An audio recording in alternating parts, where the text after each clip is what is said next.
Recording should start any second now. Okay. All right. So we're good morning, everyone. Hopefully you are wide awake. So what we're going to do is we're going to finish our discussion on research design today. We'll also get into the slides on data collection. Don't think we'll have time to finish those if I'm not mistaken. Where's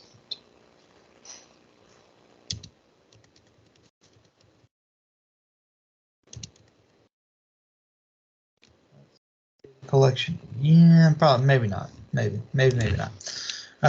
But then also I posted a link to the second hour's discussion as well, the trolley problem.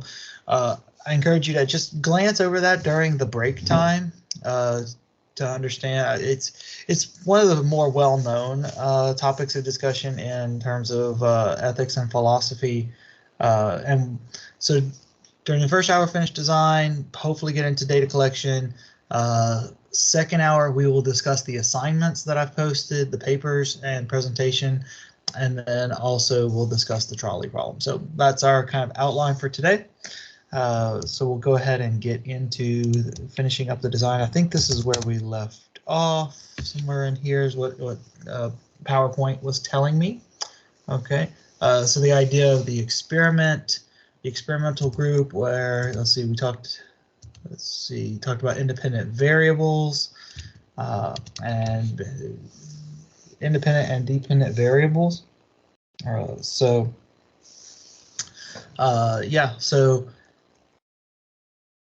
basically the idea of testing by controlling for certain conditions, but then changing the values of the independent variables and seeing how the dependent variables are manipulated and changed by the changing of the independent variables. All right, so let's see. Let's get into. I think actually we already went through this, didn't we? Right, so the group, basically the experimental, the group and the control group. Yeah, we did discuss this part already.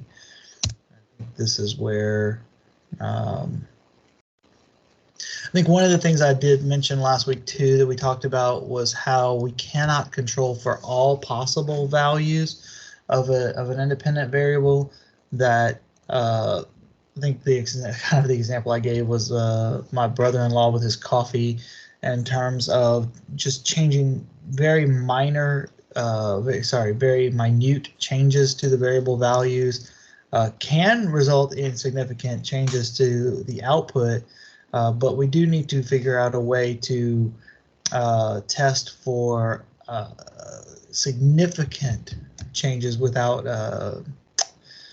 needing to feel like we need to test for every possible input value. Right. So let's see, we did talk through, right.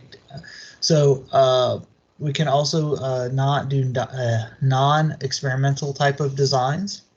So we can have exploratory research studies. We can also, which basically we are studying the research that's been done, survey style of studies as well. Now this would be where we can get data from participants. We can get data from observing, especially if it's an organism or something like that. We can also test our hypotheses. One of the things that I will say as part of it too is, the video that I shared earlier this semester talking about, I think it was what was the title? Something like confirmation bias or something about your bias that you have. We need to be very cautious about not designing a study to try to confirm what we already believe. What we need to be looking for is ways that perhaps we can prove our hypothesis wrong. And the reason why we would do that is hopefully what we end up doing by trying to prove our hypothesis wrong. If we are unsuccessful in that, then we can have greater confidence that our hypothesis is correct. So again, the video that I shared about your bias, where it's the 3 numbers and fits my rule versus not fits my rule, the more people kept using examples that they expected to get true from, and they kept getting true, then they would say, okay, well then clearly my rule is correct. And they would say, and then as he kept telling them, no, that's not my rule.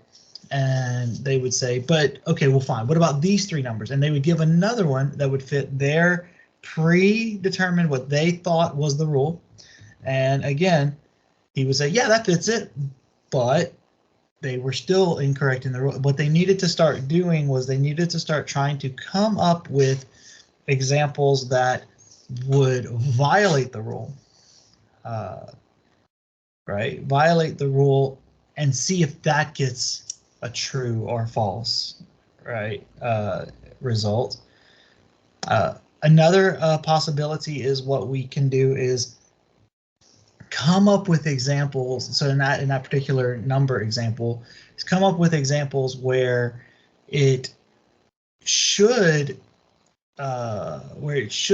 get a true response for a specific rule, but not for other rules. So for example, one of the ones I thought of, most of the people started coming up with, it was this, what was it? It was the, multiplying, it was like multiplying by 3, no, what was it? Like, was it 3, 6, 9, something like that, where it was like multiplying by 3 or multiplying by 2 and then 3, something like that, I think was what most people were coming up with examples of it working that way.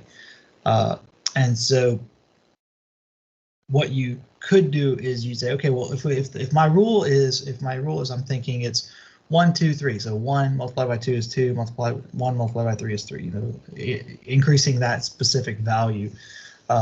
So if that's true, then -1, -2, -3 should work. And if I say that, he would have said, no, that doesn't fit my rule. So now it's like, okay, so it's not just multiply by 2, multiply by 3. Right. So trying to come up with ways that we can test our hypothesis to know that the hypothesis is correct and not other potential hypotheses are correct. All right. So anyway, so that's part of why we're designing our studies here. Okay. So some different types of designs, right? Let's see, let me pick out a couple here. All right, so observational design is again where we observe something in nature or in practice. Right, it can be unstructured in the sense that we don't have to have specific instruments to be able to collect data. So it's not like a lab environment necessarily. But if we are doing a descriptive or diagnostic where we might be studying some type of organism in a lab or running a simulation that could result in simulating some real world activity, right, then we would have some structured instruments in that situation. Let's see. So sampling, sometimes this we'll do a sampling design. This has to do with where we will take some representative population of a group. It could be a human group, it could be an organism group, it could be a non-living group as well. And so we are going to take either a specific group that we are using for the purpose of testing them out. Usually what you'll see in a lot of studies is you'll see random sampling. And this, by doing a random sample, it reduces the possibility of bias being injected into the experiment. So yeah, basically, if we say, okay, we're going to take a random sample of the population, so we're going to basically take whoever comes, that kind of thing, and test them, then versus if we were to do a non-random sample where we said, okay, we're going to take a specific group of people and test them, then the results could be tainted by the particular group that we took. The particular group that we took the sample from. Let's see. A couple of principles that we'll mention here. Replication. There's also reproducibility as part of my research as well. The idea here is, can we replicate the experiment and get similar results? Because that's very important that we are able to do that in scientific exploration and in scientific experimentation. If for some reason we rerun the same experiment and get drastically different results, then that could represent all kinds of potential problems or potential confusion. Just in the sense that if we replicate the same experiment and get different results, then okay, is there something wrong with the experimental design? Are the original results now suspect because maybe there really isn't a correlation or really isn't a causation conclusion that we can make? So those are the kinds of questions we have to ask in those situations. Okay. Randomization, basically, again, we want to make sure that as much as possible that the results are not being influenced by us choosing the inputs in such a way to influence the results the way we want them to go. All right, so if I had a coin, for example, if I had a coin that was designed in such a way that it comes up heads, comes up heads like 80% of the time, I don't want to use that coin as part of an experiment because it's going to taint the results, right? So in the same way, that is part of why we try to, in computer simulations, in computer simulation studies, we try to make any kind of random number generator as truly random as possible. Obviously, if you know anything about the way random number generators work in computers and computer simulations, you know it's not possible to make it completely random, but we do try to make it as random as possible. So local control, it's kind of the idea of just making sure that you keep your study limited to basically kind of set the boundaries of what you're studying, right? So you want to control as much as possible within the boundaries of what you're studying, all right, and try not to allow external influences to impact the internal control of what you're trying to study. Actually, I think we already talked through this part. I think there was maybe a slide earlier about this. The whole idea of the before and after without control, the after only with control, before and after with control. So if we look at kind of how this looks, kind of like a graph visually type thing, you have this before and after without control. We are seeing what is the level of phenomena. We're recording the level of phenomena. We're recording the level after whatever treatment we're adding, and we basically kind of assess that the effect of the treatment is whatever level we have after minus the level of what we had before. So this would not require some type of control groups. We're just saying, okay, what's the difference in our population or our circumstances before? What's the situation after? The treatment is basically the result of the difference between those two. Okay. So you can also have this after only with control design. So here we don't necessarily test whatever it is before. We just say, okay, we're going to apply the treatment to some groups. We're going to not apply the treatment or whatever it is to another group. And we're going to say that the effect of the treatment will be the difference between the control group and our experimental group. Okay. So you might say, what's the difference between this and this? Right. So this would be the same group, what they are now versus what they are after the treatment. And this would be two different groups, a control group and a test group. Now, part of what makes this different is that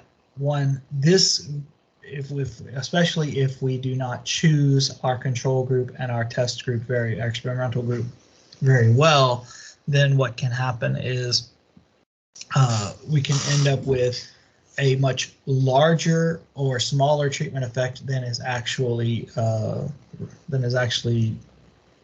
true. But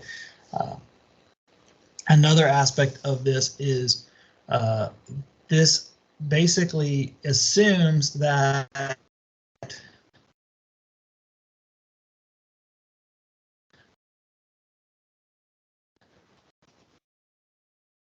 whatever would have stayed the same through both groups if no treatment had happened over time. So, but the thing is, over the test time, things could change, right? So, for example, if we are testing some type of weight loss drug, okay, so we're testing the weight loss drug, but our control group,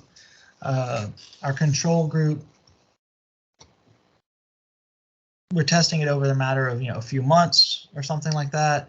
Our control group is going to be doing things during that year. Some of them are going to, maybe because they know that they're part of a study involving weight loss, they may start working out more, right? But the test group may do the same, right? And so the way that they behave throughout that time period means that the level of phenomena Z is not going to be the same as it was before necessarily. So we have to account for that, right? So those are the types of things that we would need to keep track of as well. As, okay, how much other influences besides just the weight loss drug can we don't discount them, we don't ignore them, don't necessarily assume that they had a major effect either. So we just kind of include that as part of our understanding of that this was part of the study, if that's clear. So another option that we can go with is also the before and after with control. So we take a test group, an experimental group. We measure whatever it is we're studying in them before. We add whatever it is that we are testing for, and we measure the level after in that same group. We also test the control group. Now notice these are two different values, right? Now, hopefully X and A are very close, right? Hopefully, whatever it is, hopefully we have taken two similar groups as much as possible to each other, and basically applied treatment to one and not treatment to the other. Right? But then our effect of our treatment can be calculated by using this formula here. It does make it more complicated, right? It does make it more complicated to do. There's more work on our part to test different values and variables, right? But it can yield more reliable results, okay, in certain situations. Okay, so it's none of these are the one right way to do experiments. None of these are the right way to do things, but it's Um, but in a number of situations, this is probably the type of experiment you probably hear about in terms of drug studies and things like that. Okay. So we can also have randomized design. All right, so we should do a randomly selected sample. So we take a random selected sample from the population. In most experiments, we are not going to be able to test the entire population. Okay. The sample, we're going to randomly assign them to either an experimental group or a control group. Okay. We are going to apply treatment B, which may be do nothing. All right, so treatment B may be do nothing at all. Treatment A will be the experimental group. Many of the times that I've read studies such of this nature, oftentimes the experimental group tends to be the larger group. For one of you who wrote last week that basically the people who get no treatment, who get a control group, are just the unlucky ones who end up with no treatment being applied. In a sense, that is true. Again, we talked about that last week. That is true. But at the same time, I think normally in many of the studies I've read, that ends up being the smaller of the two groups because they're wanting to get they're wanting to get more data on how the treatment, the drug, the vaccine, the whatever it is that they're studying, how that affects the experimental group. They want to get a better idea of that. Let's kind of speed through a few things here because I noticed that it's already up to 10 o'clock and I did want to get to the other slides. Let's see. This is just kind of more of a text base, more of a text-based kind of version of what we looked at before. So we can do what's called a randomized block design, right? So subjects are divided into groups as blocks, and within each group, basically the subjects are relatively homogeneous, and basically they have a lot in common with some selected variables. So let's say here, we might have a block here, right, that says the students that are very low IQ, and then we have 5 different blocks where we're saying, okay, the students who fall into this category, we're going to put them into this block here and see how they respond to these different forms, these values, and then we're basically going to understand that these results are going to be for the students with the very low IQ. Now this, I'm not exactly sure. I don't remember in the text what they were talking about in regards to this. I think this had to do with some standardized test results that they were studying for these guys. And I think each one of these, so there was basically 4 students in each block, I think is what they did here. I have to go back and look at it. It's been a while since I looked at this one. Let's see. Like I said, let me skip through a few of these.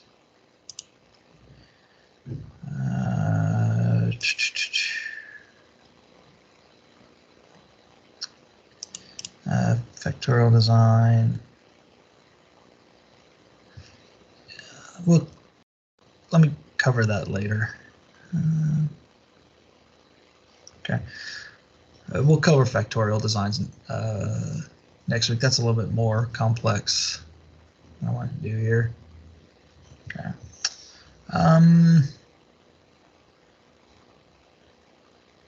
right, let me move back over to, oh, that's for next hour, not now.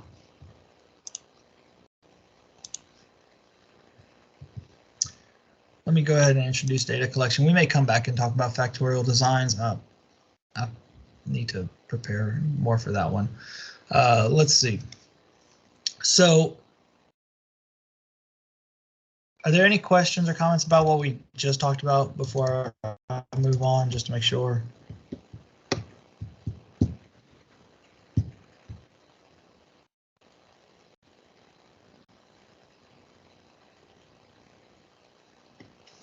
Okay. Well, let's talk about how we can collect data. So there's two different types of data. One would be the primary data, would be originally collected by us. So this is experimental data that where we are being in charge of the experiments. This could also be research, surveys, observation, things like that, where we are the ones that are actually doing the observation or giving the surveys.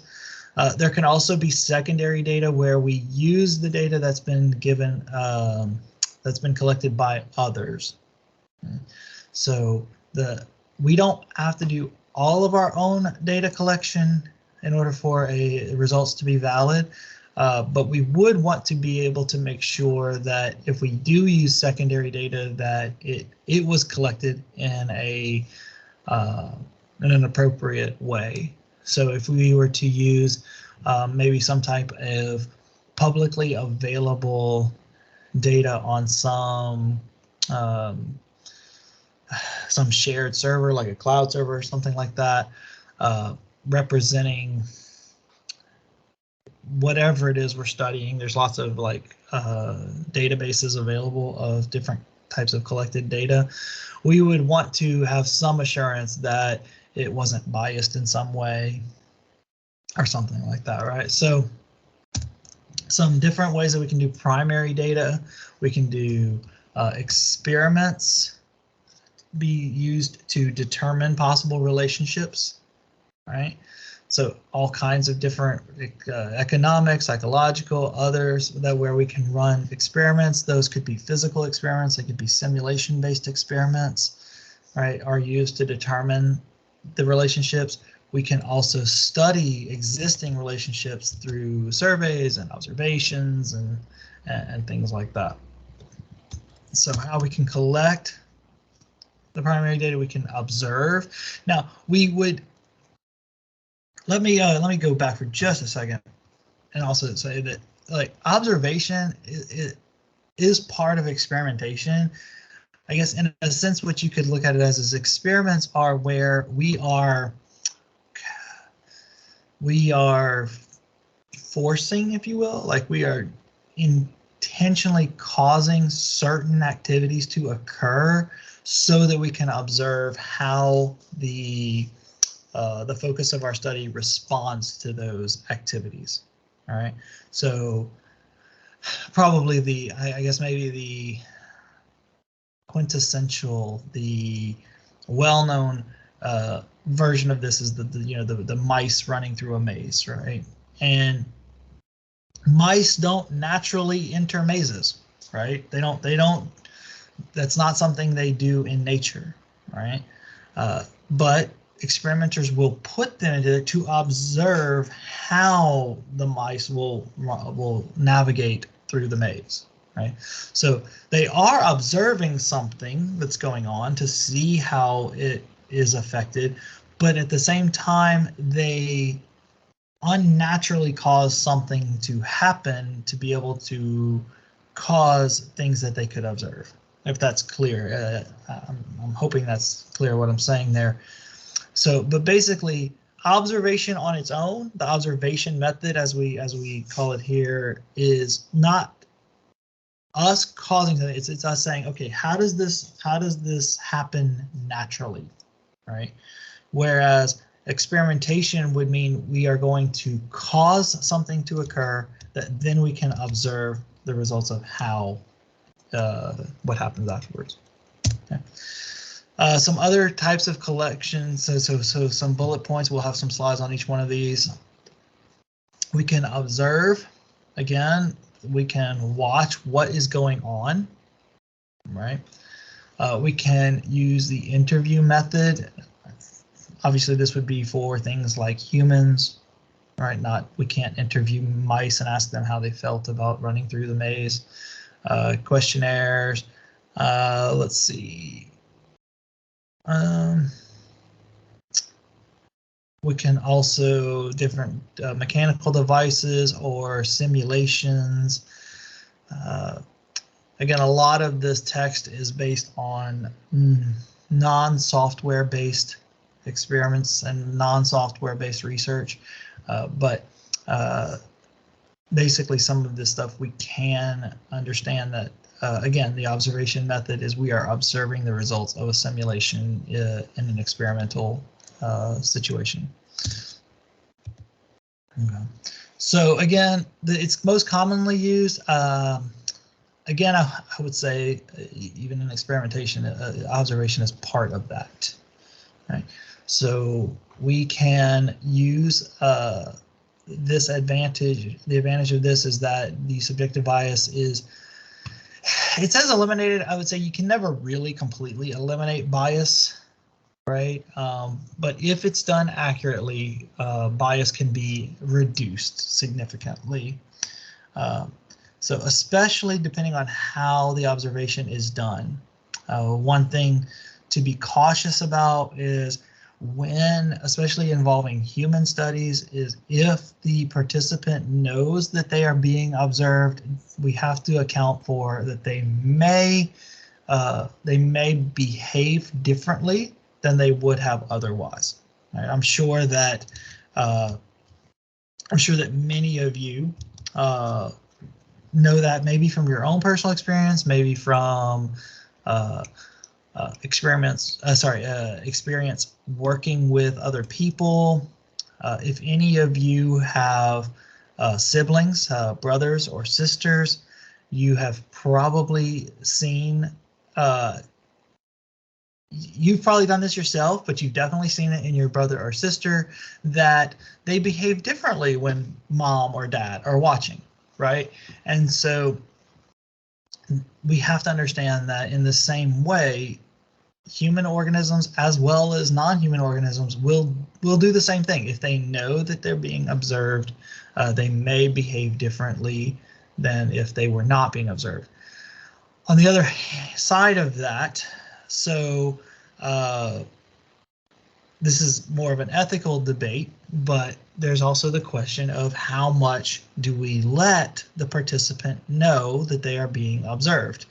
So if we want truly unbiased subjective data, objective data, then ideally the participant would not know that they are being observed at all.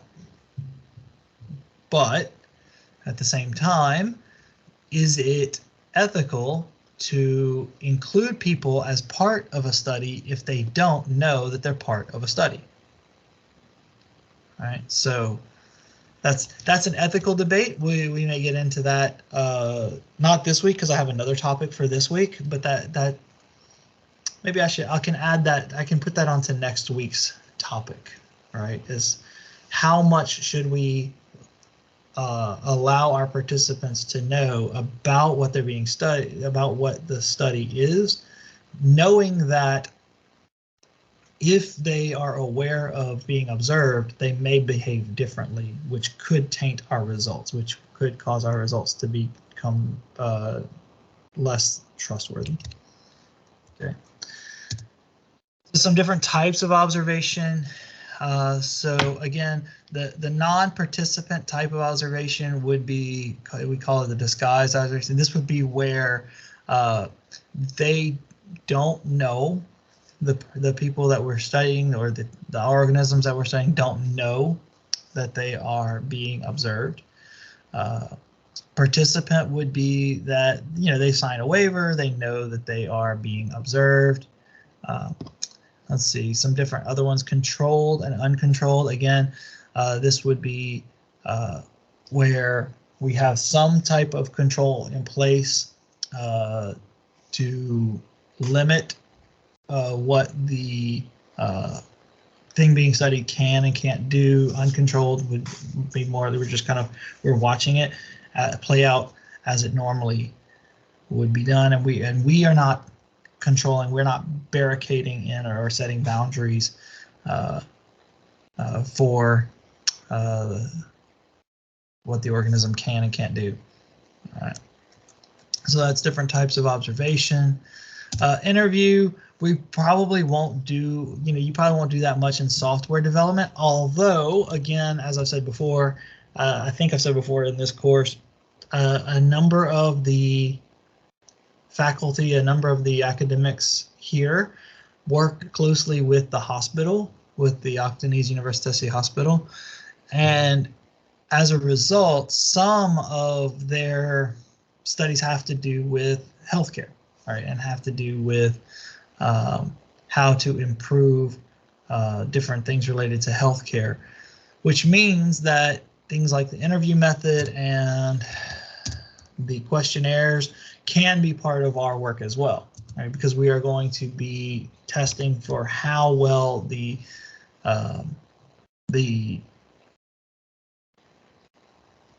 thing we're studying. So for example, there was one of our graduate students who was basically kind of his research has to do with testing the eyes, images of people's eyes to determine some particular condition. I cannot remember off the top of my head what it was, but it was based on kind of analyzing the eyes and the pupils and all of that, using images for determining whether or not this person had a certain condition.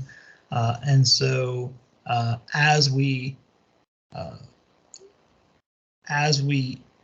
use those tools that we're studying to be able to see if it is having improvements in people's conditions, we will need to talk to the patients as part of that, I'm sure. And so we might not be the ones personally involved in that. There might be someone that we're working with, a non-software developer person who would be working with that. But that can be part of whatever it is that we are studying in that. All right. So personal, we can do this through personal interviews face-to-face. We can do telephone, we can do video chat. This is, again, basically we are using a method to get responses from the participants that are being studied. One of the benefits of using the interview method over the questionnaire method is that the interview allows for us to be able to pick up on things like body language and other nonverbal cues to be able to improve expand our questions. Like basically we can reword questions if they don't understand something we're saying, whereas a questionnaire, if we just send them a form, like a Microsoft form or a Google form or something like that for them to respond to, then we can't reword our questions in that situation.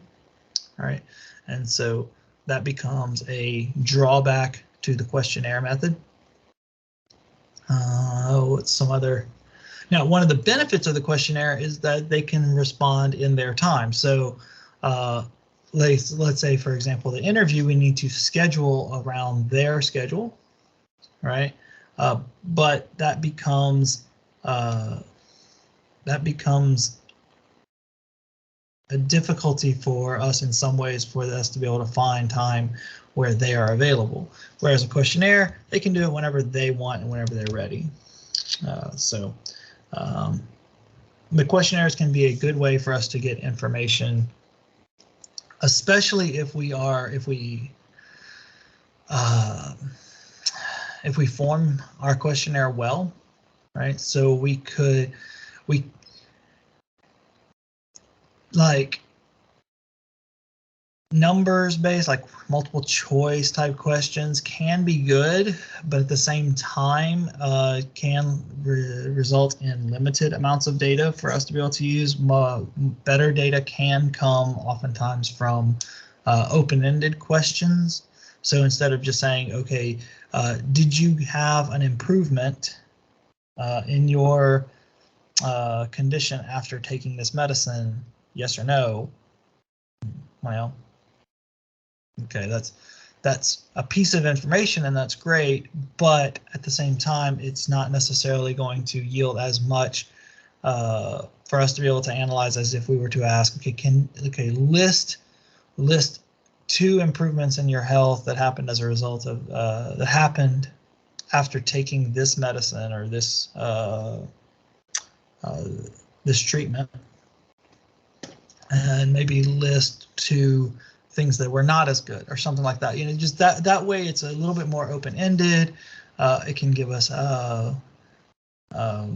more robust data that we can use, right? But we need to be able to make them make our questionnaires well formed like that. It can also, even though I say that, those open-ended questions, I also know from personal experience, I don't know how many of you have taken courses through here before, but I'm sure in your courses, in your undergraduate as well, you had to fill out a questionnaire for the courses that you took, for rating the teacher, rating the course, and that kinds of thing. I know from experience that my assumption is that some of the questions, the text-based questions on those forms, are a required field because I get responses like ... or ASDF, which is like the first 4 keys on the home row on a keyboard. And then that's like the response I get, which is really not helpful, right, to us. But because it's required, the students have to enter something, right? So the idea being, we would like to get a good response here that we can use to understand better.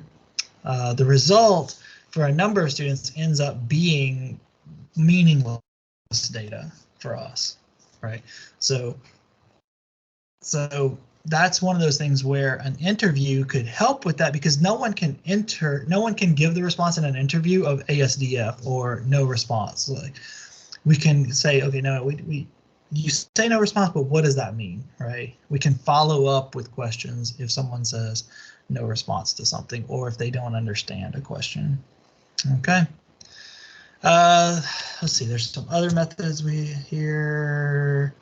Since I'm already up to 10:20, let's go ahead and break. And what we'll do is, again, next week, we'll talk about collection of secondary data. We'll also go back. I'll talk about some of the design stuff. I'll make a note to myself to go back and talk about the things like the least squares and the what was the other one? The factorial designs, and talk about that, about how we can do that. All right. Are there any comments or questions on this before we take a break and then come back for trolley problem? Trolley problem, and we'll talk about the papers that I assigned last week.